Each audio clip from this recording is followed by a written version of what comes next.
Saúde sobre o enfrentamento à pandemia da Covid-19. Compõe a mesa o ministro da Saúde, Eduardo Pazuello, o presidente do CONAS, Carlos Eduardo de Oliveira Lula, e o presidente do CONASEMS, Willames Freire Bezerra. Nós agradecemos aos jornalistas que estão aqui presentes no auditório do Ministério da Saúde, reforçando que, conforme avisamos previamente, será um pronunciamento e não haverá espaço para perguntas. Com a palavra, o ministro da Saúde, Eduardo Pazuello.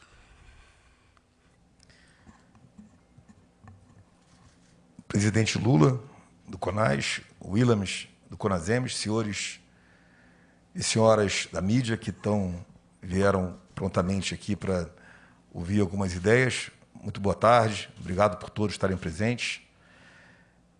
Nós tivemos hoje o dia inteiro numa reunião lá na OPAS sobre nossa reunião mensal de pactuações de processos e decisões.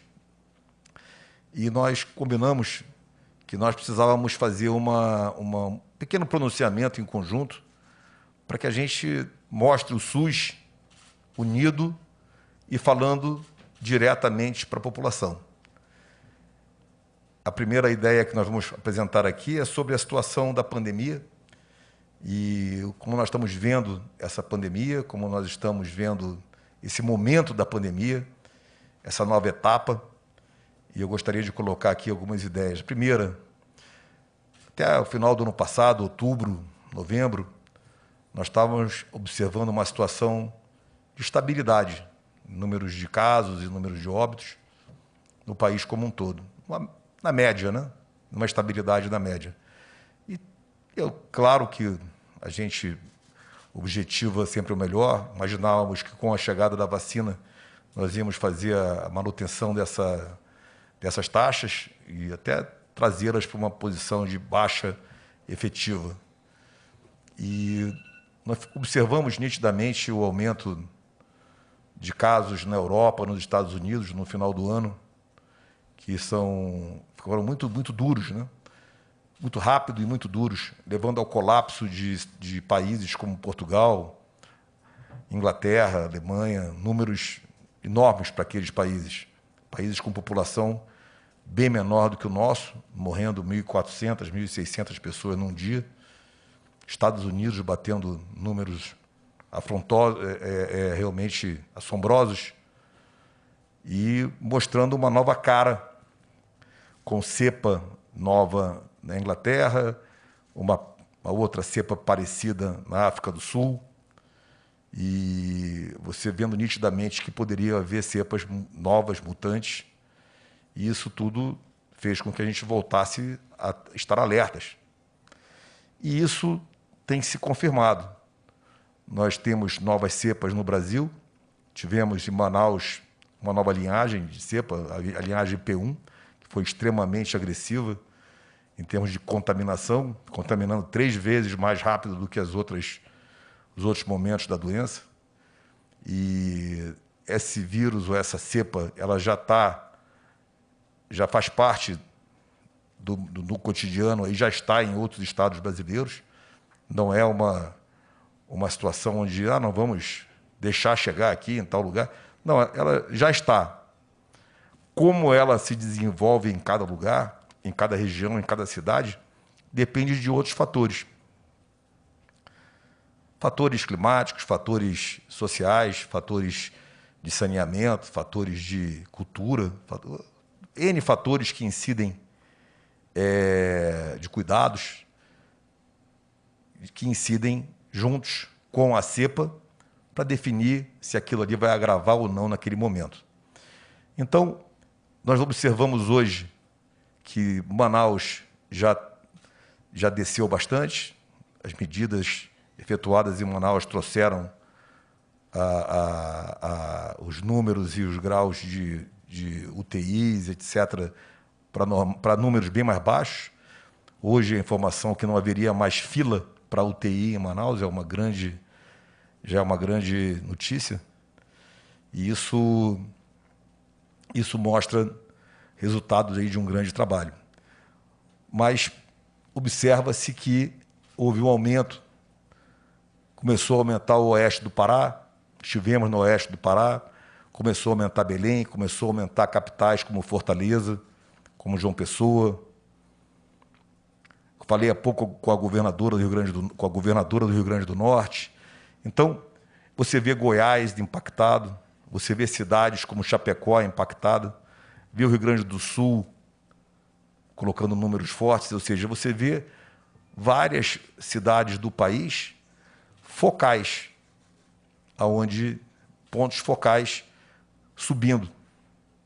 Então, nós conversamos muito sobre isso e conversamos sobre o que a gente, como deveríamos nos posicionar, como nós deveríamos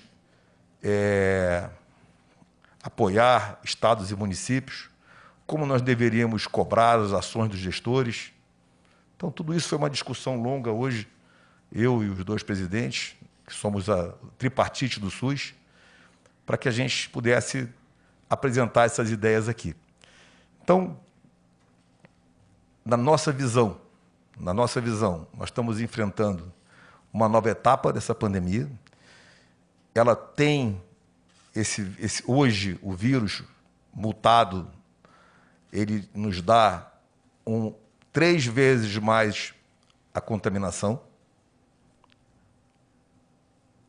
e a velocidade com que isso acontece em pontos focais pode surpreender o gestor em termos de estrutura de apoio.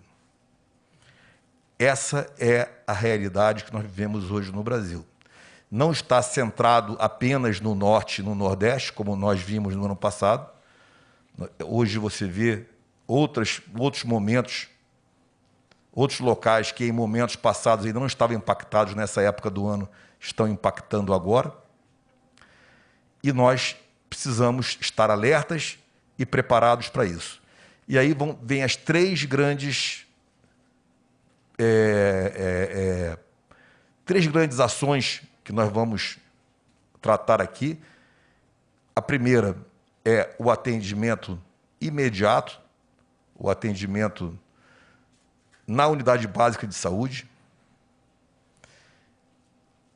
A segunda é a estruturação da capacidade em leitos, tanto clínicos quanto UTI. Quando a gente fala de leitos, não é só a cama em si, é toda a capacidade de atender a pessoa naquele leito, desde recursos humanos até a estrutura de oxigênio, o que seja necessário, equipamentos.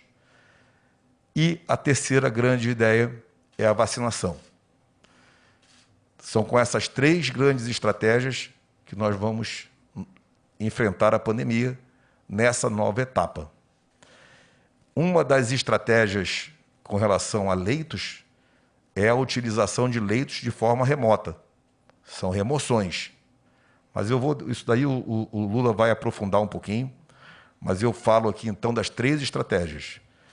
Eu vou pedir permissão para começar pela vacina, mesmo que seja a terceira.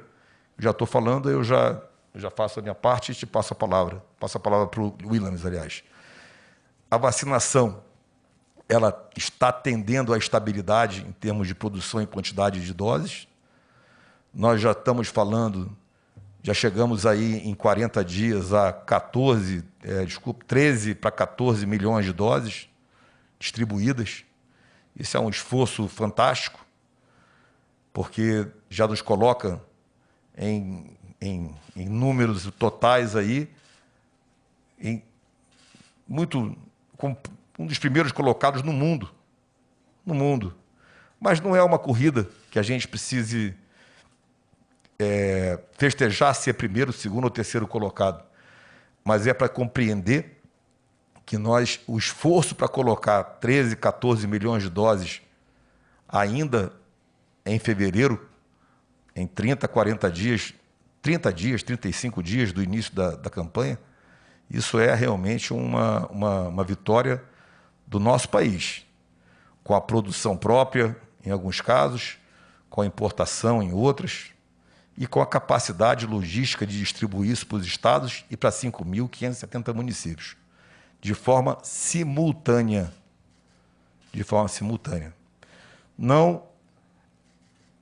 não existe nenhuma ação que nós já não tenhamos trabalhado em cima para fazer a vacina. Nós estamos fazendo todas. Nós estamos negociando com todas. Nós estamos contratando todas. Todas que sejam possíveis de ser contratadas. Pfizer e Janssen, está o Congresso e o governo federal debruçados sobre a autorização para cumprir as cláusulas que eles estão exigindo. Está se discutindo no mais alto nível. Ultrapassou já o Ministério, que chegou no seu limite de negociação, subiu para o nível do governo, que está tratando com o Congresso. Está o Senado fazendo uma proposta, já votou, e vai para a Câmara, e vai para o presidente assinar. Isso vai ser discutido. Está sendo discutido neste nível. Então, são todas. Todas. E quando a gente fala de cronograma, a gente fala de cronograma com contratos. Contratos assinados, entregues. Ah, mas e se o cara não cumprir o contrato? Bem, aí são medidas cabíveis em cima de quem não cumpre. Com certeza, vamos avaliar o dolo disso aí. Agora, o nosso nível é acompanhar o contrato, acompanhar a capacidade de produção, tudo isso também está sendo feito. Acredito que nós teremos capacidade de vacinar a metade da população vacinável do país até a metade do ano e a outra metade até o final do ano. Quando eu falo de população vacinável, eu lembro que crianças de 0 a 18 anos ainda não são vacinadas com essa vacina. Estamos falando de pessoas com imunodeprimidas, mulheres grávidas, pessoas com comorbidades graves. Então, tem pessoas e situações que não podem ainda ser vacinados. Ainda pode ter algumas pessoas que não são voluntárias. Então, quando você soma todo esse conjunto, você vê que o número é menor do que 210 milhões. Vamos aí para 170 milhões, 160, são números que precisam ser trabalhados. E aí, a metade disso, nós temos condição de chegar até o meio do ano. Bem, sobre vacinação é isso, sobre a responsabilidade de cada um no SUS e da responsabilidade nesse momento de que não podemos deixar de fazer nada. Na ponta da linha, os secretários municipais, os secretários de Estado, os diretores de hospital têm que fazer tudo o que tiver que fazer para aumentar a capacidade de atendimento e aumentar o pronto atendimento, aumentar a capacidade de salvar vidas. Não tenham dúvidas que nós vamos apoiar com tudo que for necessário. E nós temos já quase um ano da pandemia acontecendo no Brasil, e acredito que o governo federal, o SUS como um todo aqui pactuando diariamente, não deixamos nada para trás. Não deixamos nada nem ninguém para trás. Então, eu passo a palavra para o Williams, para ele falar ali da primeira etapa, que é o atendimento primário. Bem, boa tarde a todos e a todas. Quero cumprimentar em nome do CONASENS a toda a imprensa. Dizer que hoje foi um dia de trabalho, ficamos reunidos o dia inteiro, CONAS, CONASENS, Ministério da Saúde. Observamos em algumas regiões do Brasil um aumento no número de óbitos, nos casos de óbitos, principalmente na região Nordeste, Centro-Oeste e Sul do país. Essas regiões, praticamente, os leitos de UTI estão todos quase no seu limite. Então, nós temos conversado bastante, conversamos hoje com o ministro atendeu às reivindicações do CONASEMES. Nós hoje já habilitamos 2.373 centros de atendimento de Covid que existem implantados nos municípios, em 1.630 municípios brasileiros. O ministro está custeando janeiro, fevereiro e março, são quase 500 milhões de reais para fortalecer essa porta de entrada nos municípios brasileiros. Estamos potencializando as nossas 47 mil unidades básicas de saúde, potencializando as nossas equipes de saúde da família, orientando os secretários municipais a fortalecer localmente as medidas protetivas, medidas sociais, conforme o fator epidemiológico local. A sociedade precisa compreender que essa fase que nós estamos passando agora é uma fase que se desenha muito mais difícil do que no momento em que nós iniciamos essa pandemia no Brasil. Haja visto os números que são apresentados diariamente como resultado das 24 horas. E nós pedimos aqui à população, de forma geral, que não abandonem aquilo que nós defendemos durante esses 14 meses, a obediência cega à ciência. A orientação seguida a risco daquilo que nós falamos durante esse período inteiro, principalmente nessas regiões que os números estão se demonstrando, como falou bem o nosso ministro, muito rebelde, muito superior ao que nós imaginávamos. Seguir aquilo que os governadores estaduais, aquilo que o Ministério da Saúde está colocando como orientação técnica. Nós precisamos voltar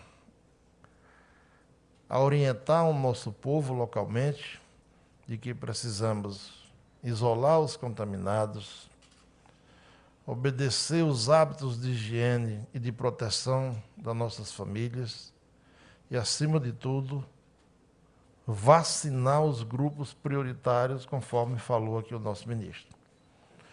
Então, nós estamos alinhados, nós estamos pactuando diariamente aquilo que é de demanda municipal, aquilo que é de demanda estadual e aquilo que é de demanda do SUS. Então, temos discutido durante o longo do dia as responsabilidades das gestões municipal, da gestão estadual e do Ministério da Saúde. Nós estamos encerrando o dia de hoje com pactuações feitas de responsabilidades dos municípios, no primeiro atendimento, nas informações e orientações que nós temos que transmitir à nossa população. Estamos terminando o dia com as habilitações e o pagamento das habilitações dos nossos pontos de referência do primeiro atendimento, que são os centros Covid. Estamos terminando o dia, o Lula vai falar daqui a pouco, com as habilitações de todos os leitos de UTIs disponíveis para o Sistema Único de Saúde. E estamos concluindo o dia com o ministro apresentando para nós o potencial e o arsenal de vacinas que nós teremos para poder enfrentar esse problema de perto, que é um problema que aflige a todos nós. Os municípios são responsáveis por fazer o primeiro atendimento básico, por orientar diretamente a sua população e por desenhar o Plano Municipal de Combate ao Covid, que envolve todo o desenho da rede local e fechando esse plano com a administração das vacinas sempre que disponível dentro das nossas centrais. Então,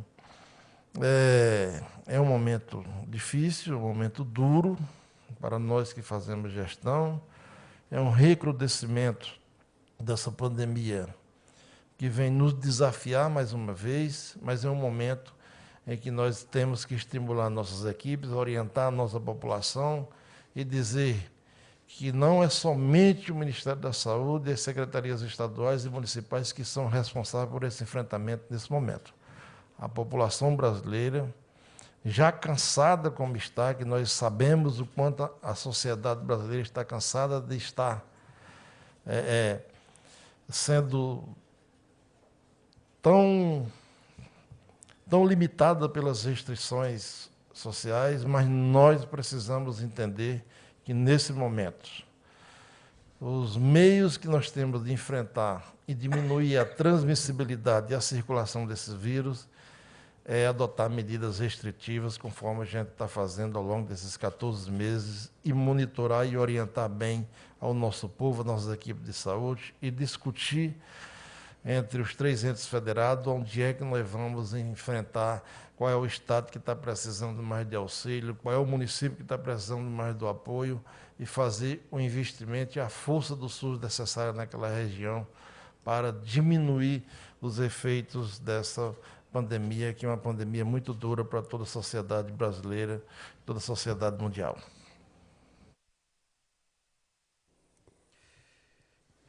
Muito boa tarde a todas, a todos. Boa tarde, senhor ministro, presidente Williams. Essa foto que tem na mesa, que está posta aqui nessa mesa, não foi uma foto comum nesses últimos 12 meses. Mas acredito que será uma foto com a qual a gente vai se acostumar nas próximas semanas.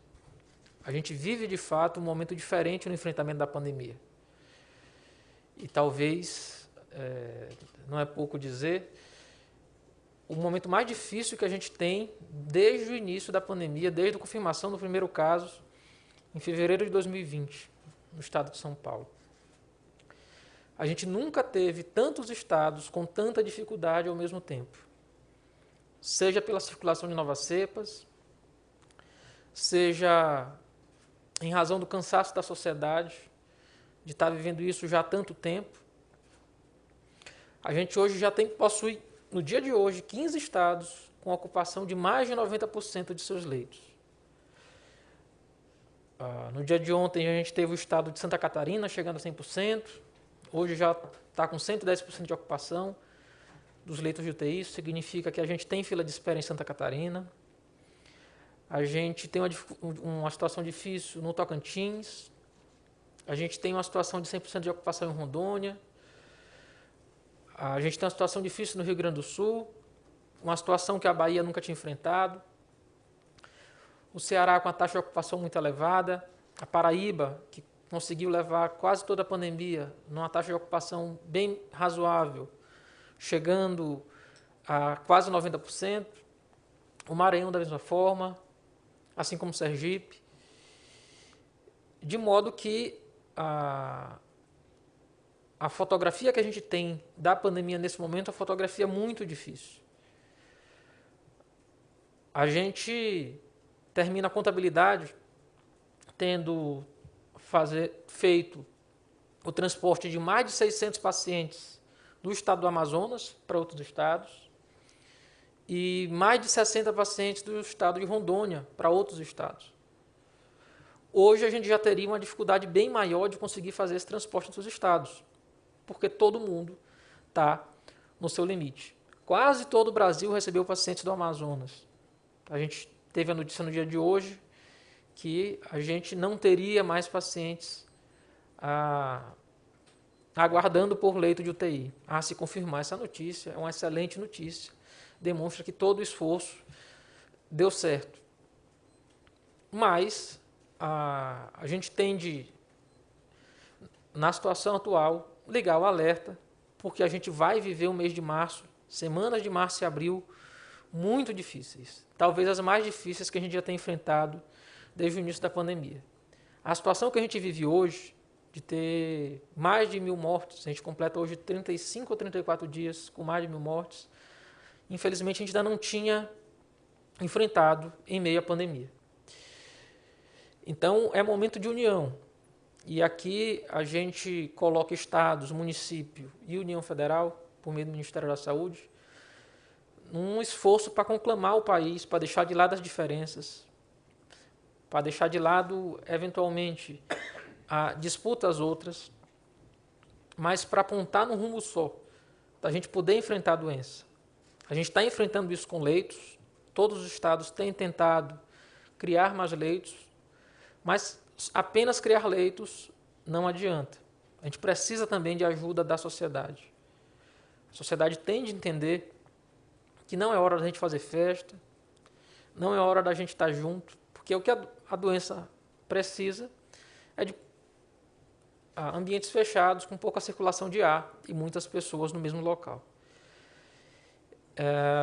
Hoje a gente deu um passo importante, que a gente veio num imenso debate no mês todo de fevereiro, que é exatamente o financiamento dos leitos de UTI. A gente muda toda a regulação que tinha para financiamento de UTI Covid. A regulação que a gente tinha até o fim do ano passado acabou implicando numa diminuição de leitos habilitados a partir do mês de janeiro e também no mês de fevereiro. A gente foi tendo a diminuição desses leitos que eram pagos, que tinham suas diárias pagas pelo Ministério. A gente mudou toda essa formulação, agora o pagamento será mensal, não será mais a posteriori, será a cada mês, de acordo com o número de leitos que for habilitado. O Ministério assumiu ainda o compromisso de fazer esse pagamento referente aos meses de janeiro e fevereiro, tudo que não foi pago, e de maneira tripartite ajudar no financiamento desses leitos. Um leito de UTI ele custa em média R$ 2.500 por dia para o SUS. Quando o Ministério financia R$ 1.600, ele praticamente paga 2/3 desse custo. E com isso auxilia estados e município exatamente na abertura e na manutenção desses leitos. O que aconteceu ao longo dos últimos meses é que, diante da pandemia no segundo semestre, onde a gente acentuava um declínio de casos, e bem como diante do fim do financiamento, paulatinamente, alguns leitos acabaram sendo fechados por estados e por municípios, e agora a gente vai precisar reabri-los. E é esse movimento que a gente faz hoje, com apoio decisivo do Ministério da Saúde, a quem a gente agradece. E por fim, mas não menos importante, apontar para um problema, que é a sazonalidade das síndromes respiratórias. A gente sabe que há períodos do ano em que a gente tem aumento de síndromes respiratórias. Isso acontece normalmente. O problema é que a gente está enfrentando isso agora. Os Estados Unidos enfrentou, a Europa enfrentou e agora o Brasil está enfrentando, sobretudo na região norte e nordeste, porque a gente está vivendo o período de chuvas. O período de chuvas sempre leva a um aumento de procura por ambiente hospitalar em razão de síndromes respiratórias. O problema é a confusão das síndromes respiratórias, digamos assim, do nosso dia a dia, agora com a Covid-19. A gente ainda enfrenta no norte um problema de ter, ao mesmo tempo, casos muito elevados de dengue, sobretudo no Acre, mas já em outros estados da região norte, zika, chikungunya, também febre amarela. Então a gente vai ter 4 ou 5 doenças com sintomas similares, mas com modo de tratamento totalmente diversos. Isso é mais um complicador que a gente vai ter nos próximos meses. E ao mesmo tempo, são mais doenças para ocupar, para estressar o sistema de saúde e levar a uma ocupação ainda maior de leitos do que a gente tem. Então, se há algo para ser dito em relação ao dia de hoje, é que União, Estados e municípios estão unidos, num sentido só, de fortalecer o Sistema Único de Saúde e de poder apontar um fim. Importa a gente poder vacinar o mais rápido possível, mas também importa, enquanto a vacinação não acabar e a gente não conseguir vacinar todo mundo, a gente continuar enfrentando a doença do jeito que tiver que enfrentar. Seja fazendo mais leitos, seja eventualmente tomando medidas de restrição de circulação de pessoas, mas tomando as medidas necessárias que o Brasil precisa nesse momento. Se tem algo que pode ser dito, ministro Pazuello, é que Estado, municípios e União estarão num só sentido, enfrentando a pandemia e permitindo que a gente vença a guerra. A gente está olhando o final da guerra, a gente tem a arma para vencer essa guerra, que é a vacina. A gente não pode perder essa guerra na última batalha, que é a batalha que a gente enfrenta agora, talvez a mais difícil desde o início. Senhores, muito obrigado. Gostaria de colocar... Nós não vamos abrir a perguntas, tá? Muito obrigado. Muito obrigado. Colegas, por favor, qualquer dúvida que vocês tiverem em relação ao pronunciamento do ministro, e do CONAS e do CONASENS, pode encaminhar por e-mail para a gente. Colegas, por favor, por e-mail, encaminhem as dúvidas, a gente vai atender vocês com o maior prazer. Muito obrigada a presença de todos.